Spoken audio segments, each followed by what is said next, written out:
Have you ever wished you could eavesdrop on a conversation with a millionaire? My name is Michelle Thompson. I'm a retired project controls engineer and business professor, and that's exactly what I'm going to do in this podcast. I get to ask the questions that everyone else wishes they could. I'm going to find out exactly how they were able to build their empires through automation and outsourcing. And I'm going to break it down in a way that helps you build your business to run on autopilot. Don't miss out on Automate to Dominate.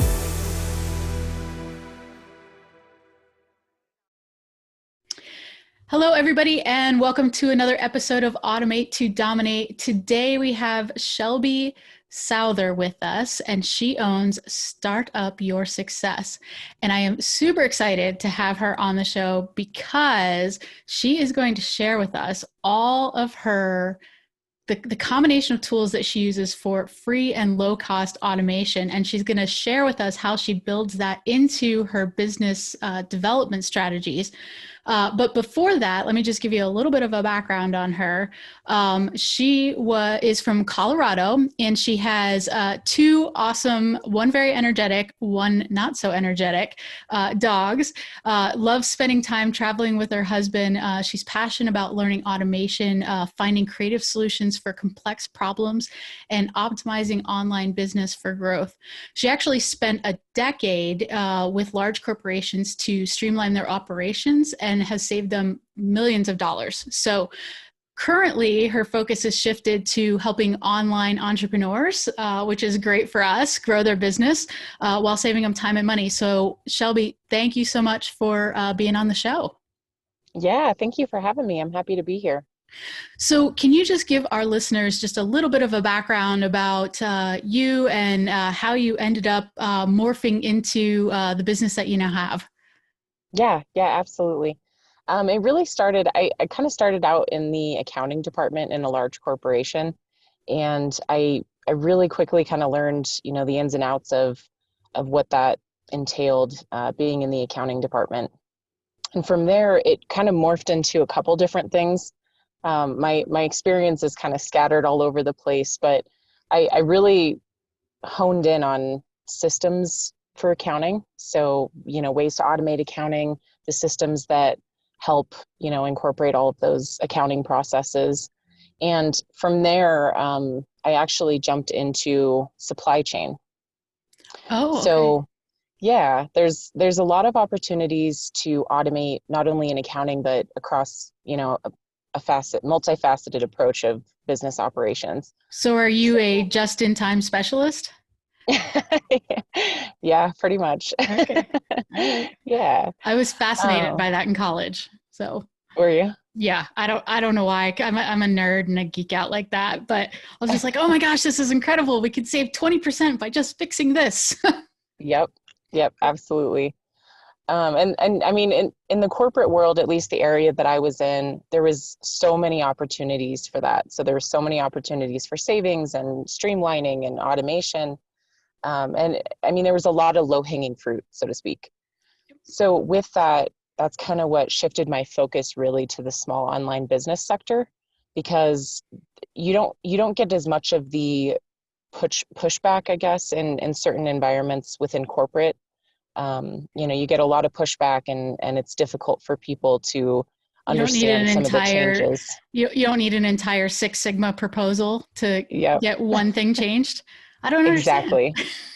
Yeah, I know. Yep.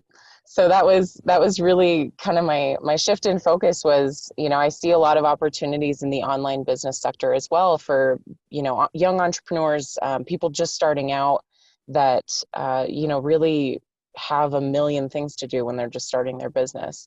And they may not understand that there's so many opportunities to automate so much of that so that you're really spending your time where you're getting the most value. I mean, there's plenty of areas you and I both know that, there's a lot of things that automation can't do. There's that people interaction, there's, building the trust in your brand and the credibility and all that type of stuff that automation just isn't there yet. So I really just want to help those online business owners that may not know of all the options that they have to streamline their operations and and really spend their time focusing on the reason that they started this in the first place, you know? Yeah, yeah, absolutely. And we talk about it all the time, right? Stay in your zone of genius, and Hmm. then basically outsource and delegate the rest. And so by using a Yes. combination of, either a virtual assistant and automation, you can really find that human touch while being super efficient, right? Because Yep. I'll have my team do part of the things, but if a machine or a program can do it faster, I'll have the program do it and then have my virtual assistant go in and kind of tweak it and humanize it, right? Yep. Perfect example is podcasts, right? So one of the things that we'll do is transcribe this. And so I use Sonics, right? You can use anyone that's out there, Otter, pick Rev, take your pick, right? Hmm. But it's not quite right. It's about Right. 90%, right? So then you have the human go in and kind of fix it and then upload it, and then your SEO is all nice and happy. So Yeah. so tell us about your perfect client, and what are their pain points, and why are they coming to you? Yes, I love that question. So my perfect client is really, really an online service-based business owner, and preferably someone who's either, kind of just starting out, or they've been in business for maybe less than 5 years, and they really understand the ins and outs of their business and what they want to accomplish, but they don't know how necessarily that they're going to get there, and they don't really have the big team yet to support, that rapid growth that most business owners are striving for. So my ideal client, that kind of is the box that I'm working within at the moment. But I mean, it really just, I mean, it applies to most business owners. I would say most online business owners, especially. But I would say that's pretty much my ideal Sure. area. And when they come to you, I would imagine they're asking for their time back, right? But what is their pain point, and what do you hear all the time that you're able to fix for them? Yeah, I mean, it really comes down to the time, and I mean, not even necessarily just that, but the time and the cost that it takes to, have to hire people that have that expertise in an area that could potentially be automated. And I know there's a lot of concern sometimes with like job replacement and stuff like that, but in a sense, especially stuff with like social media management, there's several apps where it makes it a lot easier for online business owners to automate a lot of that. And the previous, individuals that were doing the social media management type of positions, they still have that proprietary knowledge of, the best approaches and the best strategies. And that's really where they can kind of focus their time and their dollars is on those strategies and the things that automation can't do. Yeah, So, you bring up a great point. Like we talk about, it comes up with the same thing with virtual assistants, right? You mhm, don't want to outsource your work to another country, except for the fact that if you look at it this way, if you lower your costs in one area, then you're actually able to pay more for skilled work inside of your country. And so when you look at it from that perspective, it's actually really good for the economy, because when we streamline and we become more efficient, we're actually able to pay a higher dollar rate for, the graphic design, the web design, the social media marketing manager, the real strategy, and those real niche positions that aren't just necessarily uh, data transfer tasks, right? So right. when we slim that down, it enables people to actually put more money into. I'm in the United States, you're in the United States, so we'll say that into the United States economy. And I think, when I say that to people, they go, "Huh." Oh yeah, right. Yeah. But it's just something we don't really think about, because it's a little bit of a touchy subject, right? We don't Hmm. want to send all our jobs offshore, except for the fact that the majority of stuff that we're giving to machines or outsourcing, most people don't want to do anyway, right? They want to Hmm. have that skilled niche. So that's awesome that you're able to teach people that. So I'm gonna try and pick your brain, and get you to download all your secrets. So tell us about this free and low cost software that you're using to automate businesses. Yeah. So it really comes down to just knowing what the best products are for that specific business. So my background in supply chain really helps me in this area because, I've gone out, I've done research on just about every automation tool that there is available. And I've really kind of created a comparison based on, the type of business, the size of it, what their target market is, a lot of different angles of an individual business that would really serve them with the best value. Because I mean, there's a million and one tools out there, Yeah. but what is going to be the best for this business? Right. And I was about to, you hit the nail right on the head. I was about to say the same thing. Like there's probably, off the top of our head, we could name 30 pieces of software to do the exact same thing, but they've usually specialized towards one business or another. So that's Hmm. really cool that you've been able to kind of segment that out. Could you give us some stories and examples of, maybe this type of business and this piece of automation works best for that business? Yeah, absolutely. So, I mean, social media management is, to me, at least, an obvious one that, could really benefit from automation from a small business owner perspective. So, there's a couple tools offhand. One that I use specifically as a coach is Buffer is a great automation tool for social media management. They offer insight into all different kinds of platforms for social media. You can schedule your posts ahead of time. There's a lot of opportunities to link it with other software solutions. So that kind of just streamlines all of your operations with one tool. I love tools that play well with others. Yeah. So, you get one tool and you can, And you integrate them don't all. need a Zap to connect it. Exactly. Right. Yeah. So that's awesome. So in line with, there's Buffer, there's Hootsuite, there's Meet Edgar, Hmm. there's Social Bee, take your pick. Why'd you pick Buffer? Why do you like that one?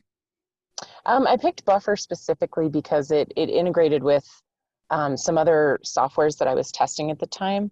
Mhm. And especially like for content, they really offer a streamlined process to be able to use content from a lot of different places to be able to, populate your posts and get those scheduled. And I really liked the functionality behind, the view that they have too, especially because you're posting on multiple different platforms. You want to make sure that the view that you have supports that, and make sure that what you're posting aligns with what you've posted previously and jives well with everything else that's on your site. Sure. Now, when you're talking about content, are you talking about like the strategy buckets and when they're dripped? Are you talking about RSS feeds? Help our listeners understand what you're talking about when you say, the content inside a buffer and how you streamline that. Yeah, so it's really the strategy piece of it where you're finding content that aligns with what your brand is and the message that you're sending. Okay, and so you're actually finding that content inside of Buffer, or you're creating it yourself and just uploading it to Buffer? I'm using a platform actually external to Buffer and loading it into Buffer, but it's a combination of both. So I'm creating my own content and loading it in, and then also using external content that loads automatically. I was gonna say, I was like, oh, that's an easy button I don't know about. Somebody tell me Uh-huh. more. Okay, all right, cool. So, what else would you say is an easy win for online business owners as far as automation? Oh, there's so many. I mean, it really comes down to the type of business that you're running. I actually, as one of my freebies, I created 100 things that you can automate in your business, and it really just kind of breaks out each piece of the business and the areas that are beneficial to automate. But I would say calendar automation and like productivity automation is a huge piece of any online business, regardless of what you are. Now, when you say calendar automation, you're talking about like Schedule Once or Calendly, things like that. Yep. And what's the tool that you use and why? I personally use Calendly. I really like that they offer a couple different things. So, you can set up some different types of sessions that people can set up with you. they have like pre-programmed automation tools, I guess you could call them, where, you can send out reminders automatically and, have some questions answered ahead of time to where, you can just send your Calendly link and, your client is getting set up with a time, they're answering the questions you need. You can send a follow-up email if you want, a testimonial or something. So I loved the full functionality of that. That's awesome. Now, are you using, is there a functionality inside of Calendly to push that prospect information into your CRM? Yes. Yep. Okay, now how is that working and how are you setting all that up? So for that one, I haven't quite decided on the best CRM software that I I want to know there's use like a yet. gazillion of them. There is, and I really like to kind of get in there and get my hands dirty, so to speak, and really kind of figure out the ins and outs of it. But what I typically use at the moment is I actually use a bot to take my information from Calendly, get that information that I need and put it into an external program. So there's a lot of like free bots out there. There's a lot of free RPA software solutions where you can download it and it's really easy to set up. But for that's kind of the solution that I have at the moment until I find something that I like a little bit better. Yeah. So what are some of the clunky things that you don't like about some CRMs that are out there? I don't know that it's clunky. I think from what I've noticed, it seems like they're either, very simple and I love that to an extent, because you have all your information in one place, you're keeping track of things. And it's either really simple and there's not really a whole lot of areas for you to expand that as you grow, or it's extremely complex and they offer a lot of different facets that you can go, with marketing and email and stuff like that, which I mean, I think is great for a larger business, but it's hard to kind of find that middle ground. Yeah, yeah. I remember this is several years ago when I first started, I just Googled CRM and up came Salesforce. And I was like, oh, okay, let's try that Yeah. one. Oh my word. And I mean, this is the first time I've tried to use a CRM. I was so lost. I bet I spent 20 hours just trying to figure out how to use the dang thing. And then Hmm. I was like, screw this. This is ridiculous. I don't have 1,000 employees that I need to Right. contact a million, pieces. And so what's interesting is, until people get bigger, they end up, using Google Sheets Hmm. or something like that, which it's real easy to lose stuff that way, right? And Yes. not follow up on leads. So what systems are you setting up in place so that you're not losing those leads, that you are following up with your clients and prospects and building that relationship with them? Yeah. So currently, I've kind of gotten into HubSpot for a CRM. They have a version of it when you're just starting out where it's free, so that you can kind of start building that at least, and really get a full understanding of the functionality behind a CRM. And so with that, I kind of started working in there, and from that point, you're able to really kind of mark things as who you need to follow up with and make comments associated with certain leads and stuff like that. But I'm really kind of scoping out systems that help more with prioritization of leads, Mm, yeah, because I mean, we all know like it's a sliding scale, right? You get a lead and they may seem great, and but they don't fit certain qualifications that say like they're going to buy. right. So I'd really like kind of more detail on that front where, yes, this is a great lead, but like how critical is that for me to follow up with right now? Yeah. So if somebody's listening to this and they're like, Shelby, that's great, but I just want to pay you to do it all for me. Yeah. How do they do that and where do they find you? Yeah, that's a great question. So they can find me on Facebook. That's kind of my main social media at the moment. I love getting DMs and direct messages of people that kind of are looking for something like that. And I do offer a couple different packages. As I opposed to the 3 marriage proposals you get every day on Facebook? Yes. Yeah. Oh, okay. All right. I just had to throw that in there. Yeah, gotta love those. Moving right along. All right, continue. Oh no, you're right. But yeah, I offer a package where it's, do it for me. I don't want to worry about this. I just want it set up and set it and forget it. So, I have that option as well. And I also have an option where, I know there's a lot of entrepreneurs out there, myself included, where I really like to get into the nitty gritty. I like to understand what's going on. I want to learn. So for that, I also offer a package where it's kind of like a DIY with a buddy, like Okay. I help you, I teach you, you kind of understand the mechanics behind it, but it's not something that I'm just setting up for you. Like, you're very involved in the process. So So, but I would say Facebook. Yeah. okay, Facebook. Yep. And if somebody had, like they're listening to this and they're like, man, I don't know if I'm like big enough yet. And I know each business is going to vary a little bit.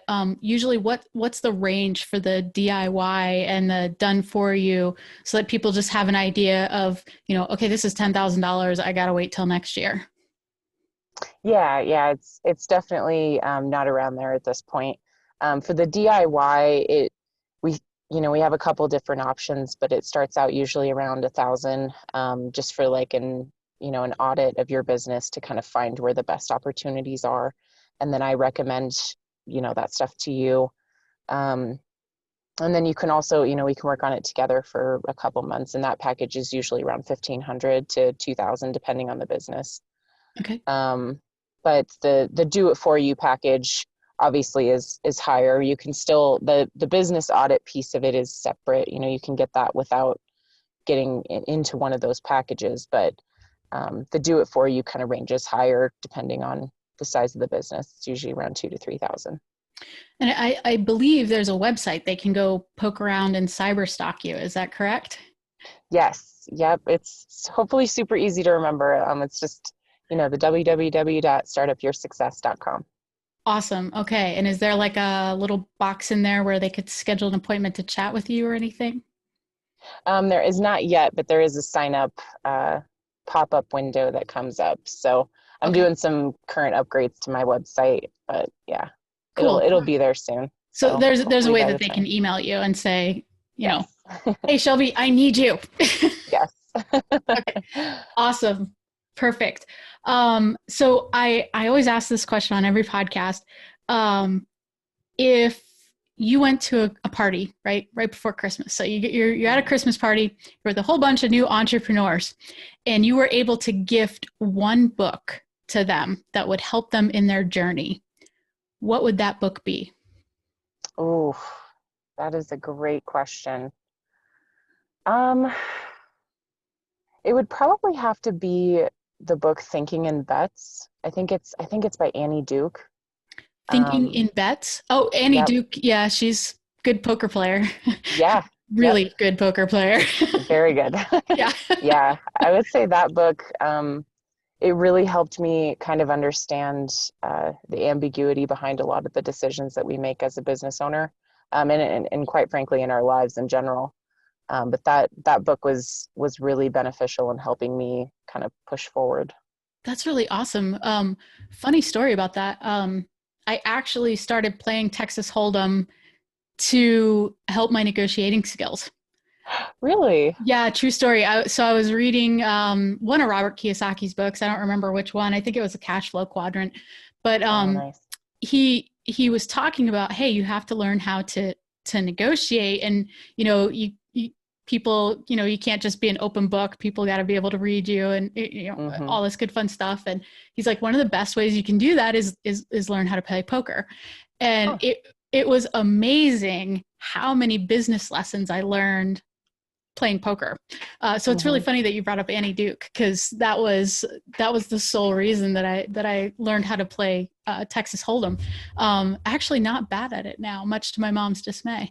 But Oh, nice. yeah, but but anyway, that's an awesome suggestion. How did you run across that book? It was actually my mentor that suggested it to me. he understands me very well, much to my dismay sometimes. He can call But you out, huh? yes, he definitely calls me out. But he recommended me that book when I was really struggling with a lot of the decisions that I was making, and trying to predict the future, which obviously this year we all know that that's Right. never possible. But Yeah.